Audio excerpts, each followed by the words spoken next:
Bien. Buenos días.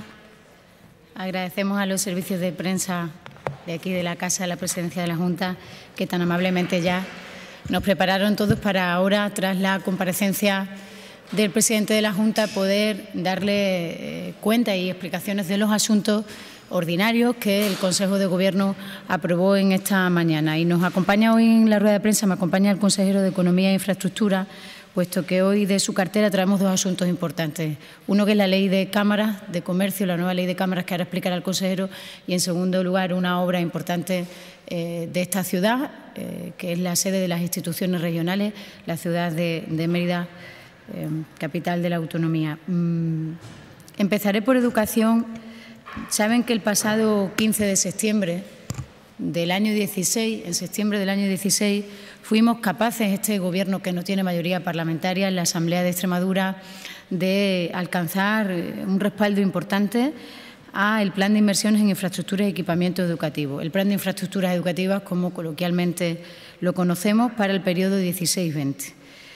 Dotado con 137 millones de euros, en una apuesta clara de este Gobierno por dotar de unas infraestructuras educativas con criterios de equidad y con consenso frente a criterios partidistas que reinaron en otro tiempo y con otros gobiernos en nuestra comunidad autónoma. Hoy aprueba el Consejo de Gobierno la contratación de las obras de un colegio de educación infantil y primaria con comedor en La Zarza. Este colegio contará con 12 unidades de educación primaria, 6 de educación infantil y un comedor que tiene proyectadas 75 plazas, para lo que hay previsto para este nuevo colegio de educación infantil y primaria en La Zarza un presupuesto de 2.886.554,44 euros. Las obras comenzarán en un periodo inferior a 6 meses y el plazo de ejecución será de 22 meses. El presupuesto se extiende en las anualidades 18, 19 y 20. La estimación es que comiencen en abril del 18 y finalicen en febrero del 20. Miren, actualmente en el Colegio de La Zarza hay 286 estudiantes, niños y niñas, y un total de 28 maestros y maestras. A ellos especialmente va a afectar esta nueva infraestructura, este nuevo colegio de educación infantil y primaria en La Zarza, pero también a todo el municipio y a todas las familias y a sus responsables municipales que ven cómo este Gobierno, si tras ese compromiso de hace tantísimos años, es decir, el anterior Gobierno de Guillermo Fernández Vara con la AMPA y con la Comunidad Educativa de La Zarza, hoy hay un Gobierno que lo hace realidad y aprobamos esta nueva infraestructura tan importante como es ese colegio en La Zarza. De otra infraestructura importante hemos venido hablando y teniendo un compromiso claro desde el inicio de esta legislatura por parte del Gobierno presidido por Guillermo Fernández Vara. Esta otra infraestructura importante también en materia educativa es la Facultad de Medicina de Badajoz, una prioridad para el Gobierno de los socialistas, de ahí que desde el inicio de la legislatura se constituyera un grupo de trabajo entre la Junta de Extremadura, las Consejerías de Educación y Empleo, Sanidad y Política Social, el Servicio Extremeño de Salud y la propia Universidad de Extremadura, que nos permitiera diseñar un edificio que cubra ampliamente las necesidades educativas y que cuente con el mayor consenso posible sobre todo el sector implicado en la construcción y en la necesidad, por tanto, de esta nueva facultad. Hoy, el Consejo de Gobierno de la Junta de Extremadura da un impulso definitivo a este proyecto con la autorización de un convenio entre la Junta de Extremadura y la Universidad de Extremadura para la construcción de la nueva Facultad de Medicina, convenio que tendrá una duración, una vigencia de 4 años. Una vez suscrito y publicado en el DOE, este convenio se licitará la contratación del proyecto y dirección de las obras de la nueva facultad. Esta redacción de proyecto cuenta con una partida de 662.000 euros que están reflejados en los presupuestos generales de la Comunidad Autónoma para este ejercicio para el año 2017. Una vez concluida esta fase, se iniciará la contratación de las obras y la previsión es que las obras comiencen a principios del año 2019. El actual edificio de la Facultad de Medicina tiene más de 40 años. Ha experimentado distintas reformas y ampliaciones para adaptarse a los sucesivos planes educativos, a la incorporación de nuevas titulaciones, como ocurrió con fisioterapia y enfermería, y su mal estado y la necesidad de adaptar la construcción a la legislación vigente del Espacio Europeo de Educación Superior ha motivado que finalmente la Junta de Extremadura, como les digo, de manera reflexiva en ese grupo de trabajo, en ese equipo de trabajo que se montó al inicio de la legislatura, pues promover la nueva Facultad de Medicina, entendiendo la obsolescencia del actual edificio y la necesidad, por tanto, que hay de una nueva facultad. ¿Cómo será ese edificio? ¿Cómo será la nueva facultad? Tendrá una superficie de 17.214 metros cuadrados, se ubicará en las traseras del Hospital Infanta Cristina de Badajoz y supondrá una inversión de 18 millones de euros. Se realizará en 2 fases. La primera abordará la construcción del área del alumnado, el área mixta, espacios y servicios comunes y el área de dirección. Tendrá esta primera fase una inversión de 10 millones de los 18 globales y la segunda fase se centrará en la construcción del área departamental y contará con un presupuesto de 8,1 millones de euros. Por tanto, nuestro compromiso con la nueva Facultad de Medicina que hoy se materializa en el Consejo de Gobierno mediante la firma de ese convenio con la Universidad de Extremadura. Y en materia de empleo también nuestro compromiso con los agentes de empleo y desarrollo local por la buena tarea y la buena labor que realizan en el territorio en Extremadura. Por eso aprobamos hoy también la convocatoria de subvenciones destinadas a la prórroga de las subvenciones para la contratación de estos agentes de desarrollo local. 136 agentes hay repartidos en el territorio en Extremadura que trabajan por el desarrollo de nuestros municipios y por el desarrollo de nuestros pueblos, en definitiva, por el desarrollo de la región. Saben que abordamos el cambio que era necesario de esta cuestión en el año 2015, cuando vinimos al Gobierno. Por tanto, dimos estabilidad a esta figura, a estos profesionales que hacen una labor muy necesaria en los municipios, especialmente en los municipios pequeños de Extremadura. Y, en último lugar, y cuarto, antes de dar la palabra al consejero para que aborde estas 2 cuestiones importantes que hoy también aprobaba el Consejo de Gobierno, hemos autorizado a la Consejería de Medio Ambiente Rural, Políticas Agrarias y Territorio para la adquisición de 4 camiones autobomba forestal para el Plan Infoe, con una dotación, importe presupuestario de 866.360 euros, cofinanciados con el Programa Operativo de Cooperación Transfronteriza España y Portugal. Actualmente la flota de vehículos del Plan Infoe está compuesta por 45 camiones tipo autobomba. Muchos de ellos cuentan con más de 25 años de vida, por lo que la renovación es necesaria y la Junta de Extremadura la irá haciendo de manera paulatina, atendiendo, como siempre, a las dificultades presupuestarias, que a pesar de las mismas hemos sido capaces de ir tomando medidas, y también en el Plan Infoe. Al hilo de esta autorización para comprar esos 4 camiones autobombas, decirles que ayer ya se publicó en el Diario Oficial de Extremadura la orden de peligro bajo de incendio y que el próximo lunes, como siempre hacemos, tras la reunión del comité del Plan Infoe, la consejera de Medio Ambiente Rural, Políticas Agrarias y Territorio informará a los medios de comunicación y también a la ciudadanía sobre cómo ha sido esta campaña de incendios en Extremadura, las decisiones que se han tomado, las medidas y los recursos que se han puesto a disposición y, por supuesto, y lo hacemos ya hoy de manera adelantada a esa rueda de prensa, poner en valor el trabajo de todos los profesionales del Plan Infoe que nos previenen y nos cuidan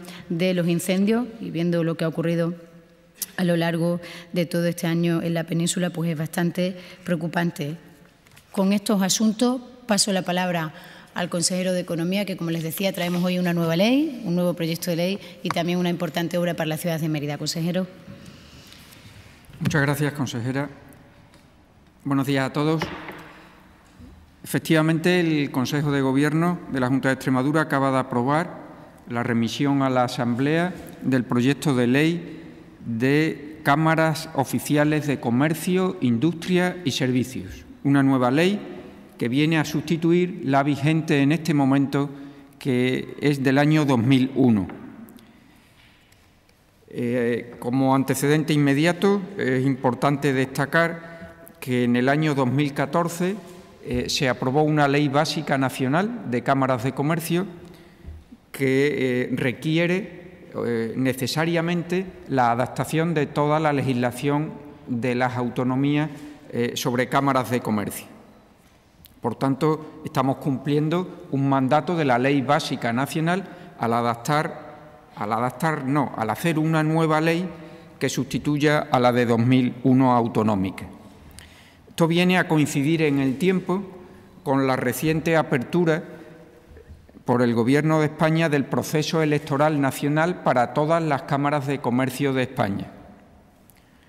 Recientemente se ha convocado el proceso electoral que para el conjunto de España tiene que discurrir entre el pasado 2 de octubre de este mes y el 30 de septiembre de 2018. En ese periodo se tienen que celebrar elecciones, insisto, a las cámaras de comercio de toda España, entre ellas en Extremadura, las de Cáceres y Badajoz, y esas elecciones se tendrán que desarrollar ya con arreglo a la nueva ley que hoy hemos aprobado, cuyo anteproyecto hemos aprobado hoy. Haciendo unas estimaciones de plazos, sería razonable que para el mes de enero pueda estar terminado el trámite parlamentario y se pudiera aprobar esta ley. Y, como digo, puesto que estamos inmersos en ese proceso electoral nacional, pues también manejamos la previsión de que, en principio, si se cumplen las previsiones, para el mes de junio de 2018 se podrían celebrar las elecciones a cámaras de comercio. Es una convocatoria que le corresponde hacer a la Junta de Extremadura y, concretamente, a la Consejería de Economía e Infraestructuras. Las últimas elecciones se celebraron hace 8 años, el 26 de mayo del 2010 para la Cámara de Cáceres y el 2 de junio de 2010 para la Cámara de Badajoz. Haciendo un recordatorio rápido, a nivel nacional ha habido muy importantes novedades que han afectado a la naturaleza de las cámaras.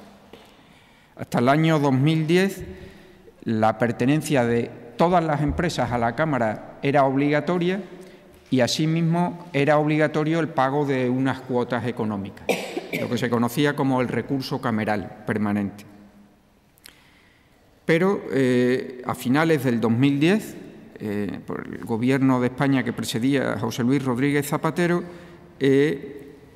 entre otras medidas liberalizadoras, se pasó a una voluntariedad en la pertenencia a las cámaras de comercio. Esto provocó una situación delicada para las cámaras, puesto que era voluntario pertenecer y los que pertenecían tenían que pagar una cuota. Esto tuvo un efecto en el reajuste presupuestario de las cámaras. La nueva Ley Nacional Básica del 2014 le da un giro. Y ahora lo que vuelve es a la pertenencia obligatoria de todas las empresas a las cámaras, pero sin ningún tipo de condicionante económico. Con lo cual, desde el año 2014, todas las empresas, por el hecho de existir, pertenecen a las cámaras de comercio, pero no están obligadas al pago de ninguna cuota. Hay la posibilidad de cuotas voluntarias. Este mismo principio es el que, lógicamente, porque así estamos obligados, se recoge en el proyecto de ley que hoy hemos aprobado. Adscripción de todas las empresas a las cámaras, pero sin obligaciones económicas, salvo quien lo quiera hacer voluntariamente. En el proyecto de ley se mantiene, como parece natural, una cámara de comercio por cada provincia. Se mantiene, asimismo, la naturaleza de las cámaras como corporaciones de derecho público, pero se refuerza, y esto es importante, su actividad privada, su actividad como prestadoras de servicios privados a los empresarios. Siempre, lógicamente, al ser servicios privados prestados en régimen de libre competencia. La orientación que fija la ley es que las cámaras presten especial atención a la pequeña y mediana empresa, a los ámbitos de fomento del emprendimiento, de la formación, de la mejora de la competitividad y de la internacionalización. Estos, digamos, son los grandes objetivos de los servicios que las cámaras deben prestar a las empresas extremeñas. Como ya sucedía hasta ahora, al ser corporaciones de derecho público, tienen que estar sometidas a la tutela de una administración pública. En este caso, le corresponde a la Administración Autonómica, a la Junta de Extremadura, que va a seguir en las mismas condiciones que hasta ahora, ocupándose de la fiscalización de las cuentas y de los presupuestos, de la resolución de los recursos que se puedan presentar, de todas las posibles creación, desaparición, disolución, liquidación de cámaras. Todo esto es competencia de la Junta de Extremadura, así como el régimen electoral. Y en cuanto a novedades que plantea este proyecto de ley, en cuanto a la composición del Pleno, adaptándonos a la Ley Básica Nacional, el Pleno va a estar compuesto, por un lado, por 20 vocalías que serán elegidas por sufragio universal de todos los componentes de las cámaras. Por un lado se elige la de Cáceres y por otro lado la de Badajoz. Por tanto, son electores todos los empresarios extremeños que, tal como se fija en la normativa básica nacional, por agrupaciones de sectores de actividad económica, elegirán estas 20 vocalías. En segundo lugar, habrá 6 vocalías que serán empresas o personas de reconocido prestigio a propuesta de las organizaciones empresariales intersectoriales más representativas y nombradas por la Junta de Extremadura, pero siempre a propuesta, insisto, de las organizaciones empresariales intersectoriales más representativas. Y en tercer lugar, y con esto termina la composición del Pleno de la Cámara, 4 vocalías que representarán a aquellas empresas que más aportación económica voluntaria realicen a la Cámara. Por tanto, el plenario de las cámaras va a pasar a estar formado por 30 vocalías, 20 por sufragio universal, 6 a propuesta de las organizaciones empresariales y 4 reservados para aquellas empresas que hacen aportaciones económicas voluntarias. Una novedad que también quiero destacar es la limitación de mandatos para los presidentes de las cámaras, una limitación a un máximo de 2 mandatos, pero deja claro la ley que esto es a partir de su entrada en vigor, por tanto, a partir de las próximas elecciones. No cuenta para nada lo anterior. La ley hace también mucho hincapié en el aspecto de la transparencia de las cámaras. Puesto que son de los empresarios y están al servicio de los empresarios, las empresas tienen derecho a conocer todo lo que se hace en las cámaras. Por tanto, tienen que ser públicos sus presupuestos, sus cuentas anuales, las auditorías obligatorias anuales, su relación de puestos de trabajo y, en el caso de los altos cargos, y la ley especifica perfectamente qué personas se consideran altos cargos, tienen que estar publicadas y ser conocidas por toda la sociedad, por todos los extremeños, cualquier retribución fija o variable que cobre cualquier alto cargo de las cámaras. Y una última novedad, se les da un mandato a las cámaras de la elaboración de un código de buenas prácticas. La ley también avanza, como era necesario, obligatorio diría yo, en la búsqueda de la paridad, de la igualdad de género entre mujeres y hombres. Es un tipo de entidad que, por la manera en la que se produce su proceso electoral por distintas agrupaciones, hasta 9 agrupaciones de empresarios diferentes, y en cada una se presentan candidaturas independientes, es imposible matemáticamente obligar a la paridad, que en otros tipos de órganos es cumplir la ley de igualdad con un máximo del 60% para uno de los géneros y el 40% como mínimo para el otro. Aquí lo que se establece es la necesidad de que todas las candidaturas se orienten hacia la igualdad y que, caso de que los órganos resultantes no cumplan esta regla de la igualdad, se justifique que el resultado no lo ha hecho posible. Por supuesto, hay también un mandato de, dentro de la actividad ordinaria de las cámaras de comercio, cumplir estrictamente todo el mandato de la legislación de igualdad.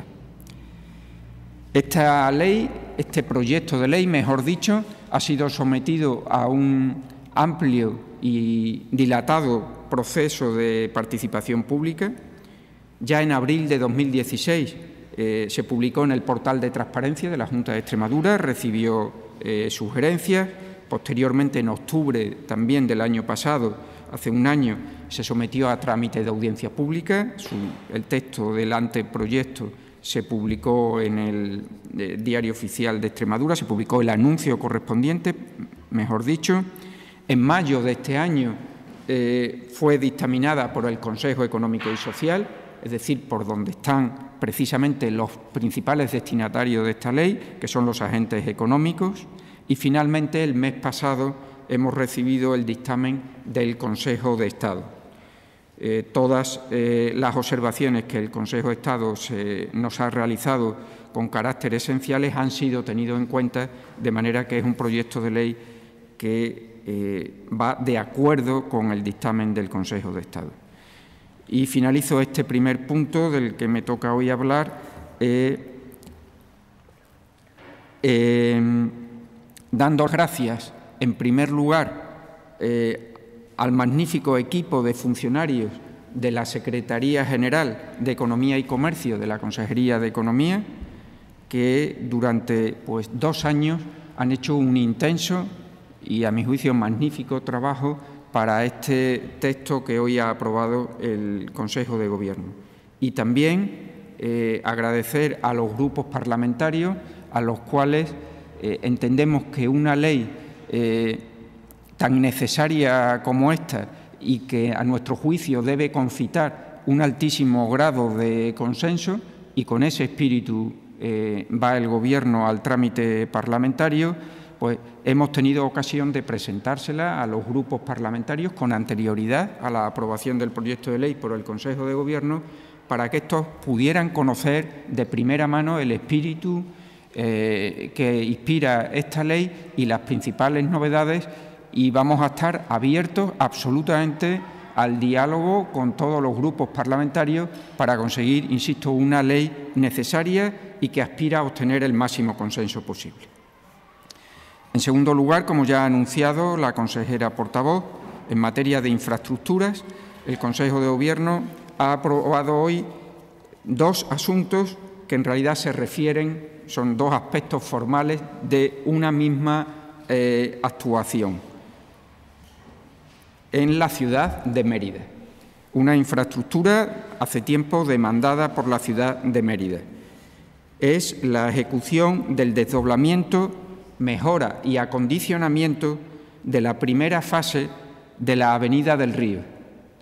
Para situarnos, es la avenida que nace en la glorieta del Puente Lusitania, en las proximidades del Palacio de Congresos, y paralelo y muy cerca al río Guadiana, finalmente llega al polígono El Prado.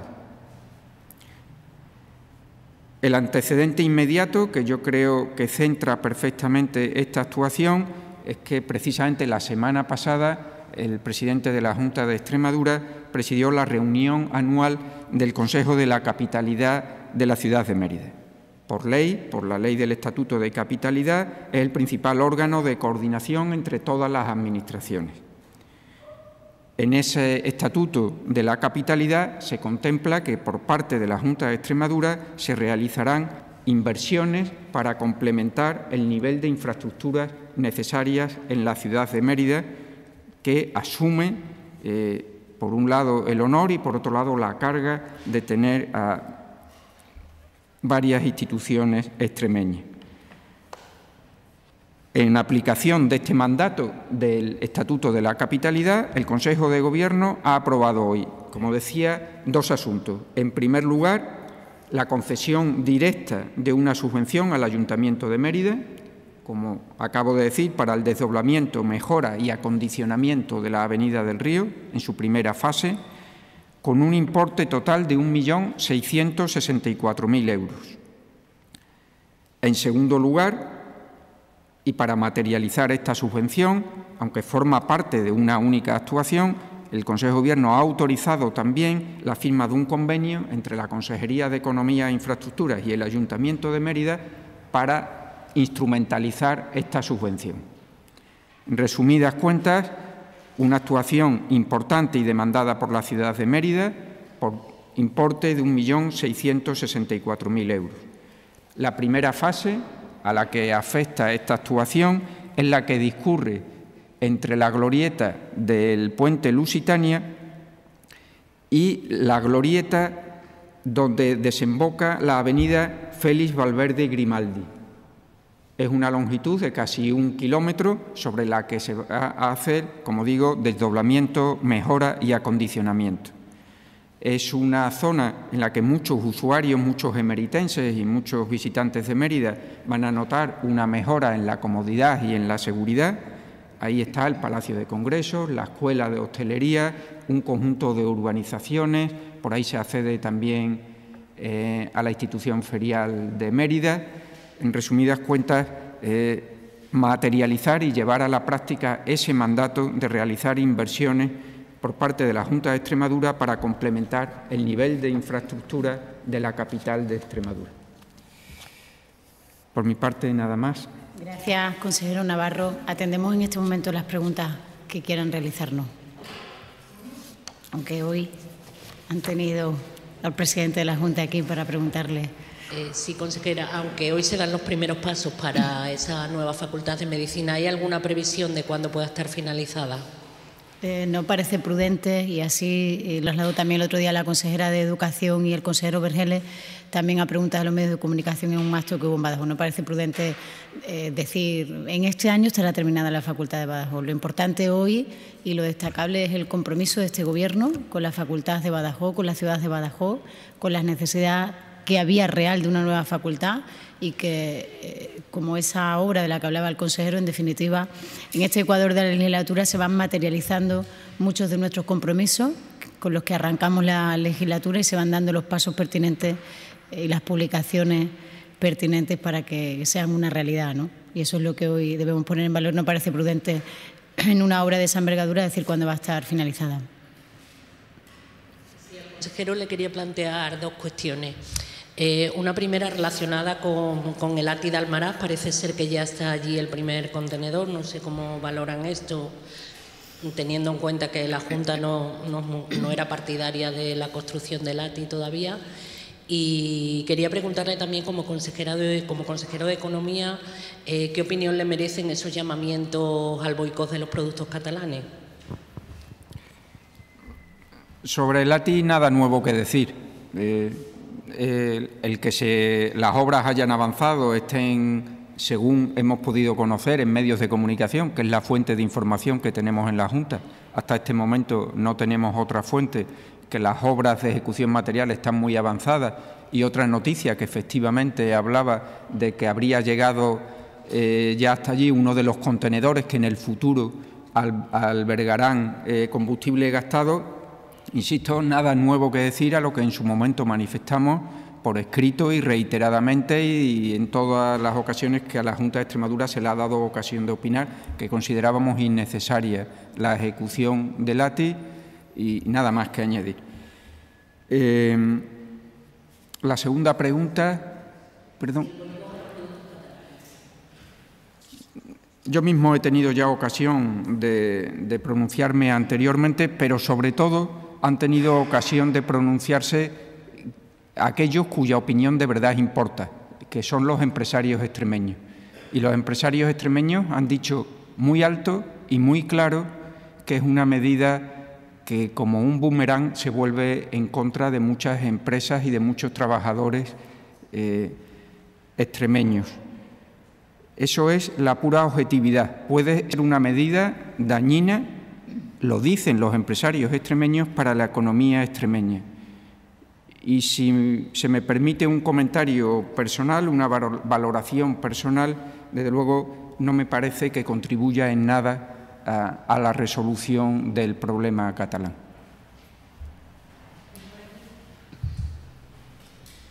Sí, consejera. En estos últimos días se ha hablado mucho de la sequía. En anteriores consejos de gobierno se han anunciado medidas para la sequía. No sé si hay alguna relacionada con la sequía en en este Consejo de Gobierno. En cualquier caso, si han abordado los consejeros y el presidente la preocupación que han venido haciendo tangible y patente las organizaciones agrarias con respecto a la escasez de lluvias en los últimos días y la necesidad, según ellos, de que de alguna manera pues, se les ayude para combatir esta sequía. En este Consejo de Gobierno no hay ninguna nueva medida, porque si no se lo hubiera relatado en mi exposición anterior. Modificamos el decreto que venía a ayudar para hacer posible obras que vinieran a solucionar el problema de la sequía, y modificamos un decreto específicamente para abordar esta cuestión, medida que se abordó en la reunión que tuvo lugar en la propia Feria de Zafra con el Consejo Asesor Agrario, que es con quien la Junta de Extremadura y la consejera García Bernal toma las decisiones para poder abordar un problema importante ante la falta de actuación alguna o decisión por parte del Gobierno de España. Y en este Consejo de Gobierno no, pero no descarten otros, porque la Junta de Extremadura está estudiando en estos momentos otras medidas que vengan a paliar la difícil situación y la preocupación que es compartida por la Junta de Extremadura que está provocando la sequía en nuestra región. También tiene que ver con el empleo y con los jornales. Por eso el Grupo Parlamentario Socialista tiene también registrada en la propia Asamblea de Extremadura una propuesta de pronunciamiento que ya se ha dado en otros años y en circunstancias similares, donde pedimos la rebaja de los jornales que son necesarios para el paro agrario. Es una propuesta de pronunciamiento que se la remitiremos luego al término de la rueda de prensa, y le digo, la Junta de Extremadura está estudiando en estos momentos otras decisiones que pueda tomar en el ámbito de sus competencias y que traeremos en los próximos consejos de Gobierno, y daremos cuenta, por tanto, de todo lo que está en nuestra mano para poder dar respuesta a la situación de sequía tan preocupante que vivimos.